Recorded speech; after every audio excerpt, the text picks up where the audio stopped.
सह्याद्रीच्या कुशीत असलेल्या संगमेश्वर तालुक्यातील कुचांबे गावात गड नदीवर 15 वर्षांपूर्वी धरण बांधणीला सुरुवात झाली।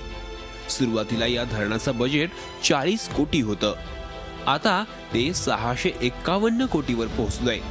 मात्र इथं आल्यावर 651 कोटीचं काम झालंय का असा प्रश्न पडतो। हे झालं धरणाचं, मात्र याहूनही वाईट परिस्थिती आहे ही इथल्या प्रकल्पग्रस्तांची।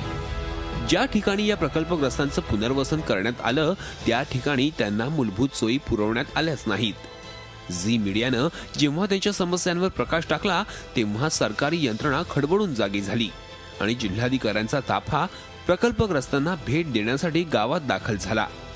जिल्हाधिकारी येताच महिलांनी त्यांच्या पुढे तक्रारींचा पाढाच वाचला। पाणी तरी मिळतंय का वेळेवर? पाण्याचा झाला ना मुद्दा, आता पाण्याचा झाला आज सांगून जाल नी तिकडे 6 महिने बघणार नाही असा तुमचा प्रश्न आहे। लाईट लावलं 6 महिने सांगताय, वर्षभर सांगताय, बल्ब आणून ठेवले आहेत कुठे? काय पूजा करताय का फुलं टाकून त्याची? कोणत्याही मूलभूत सुविधा नाहीत। सरकारकडून देण्यात आलेली जमीन अजूनही या ग्रामस्थांच्या नावावर झालेली नाही।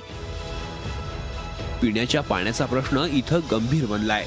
पाण्याची टाकी तसंच संरक्षक भिंत यावर 2 वेळा खर्च दाखवलाय। त्याची व्यवस्था पहिली पाहिजे। दुसरी गोष्ट शेतीला जमिनी पाहिजेत आम्हाला। आम्ही काय खायचं, इथं राहायचं कशावर जगायचं आम्ही? त्यामुळे बाकी कुठल्या नागरी सुविधा आम्हाला इथं दिलेल्या नाहीये। ज्या 25 नागरी सुविधा आहेत त्या पूर्ण केलेल्या नाहीयेत। आतापर्यंतचे अधिकारी येऊन नुसते थापा मारून जातात, कोणत्याही प्रकारचं कृती केली जात नाही। या गावकऱ्यांच्या समस्या ऐकल्यानंतर जिल्हाधिकाऱ्यांनी थेट येडगेवाडी गाठलं। गेल्या 15 वर्षापासून येथील रहिवासी रस्त्याची मागणी करत होते, मात्र पक्का रस्ता काही झालाच नव्हता। त्यामुळे जिल्हाधिकाऱ्यांनी तातडीनं रस्त्याचा प्रश्न मार्गी लावण्याचं तसंच पुनर्वसन झालेल्यांना 2च दिवसात मिळालेल्या प्लॉटचा सातबारा देण्याचे आदेश दिले।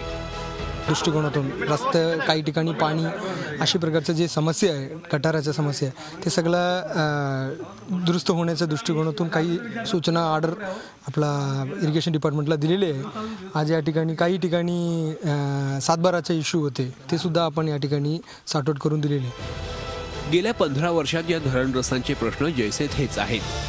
पाटबंधारे विभाग याकडे पूर्णपणे दुर्लक्ष करताय।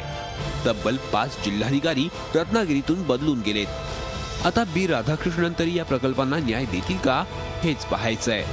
Pranab Pulekar, Zee media, Ratnagiri.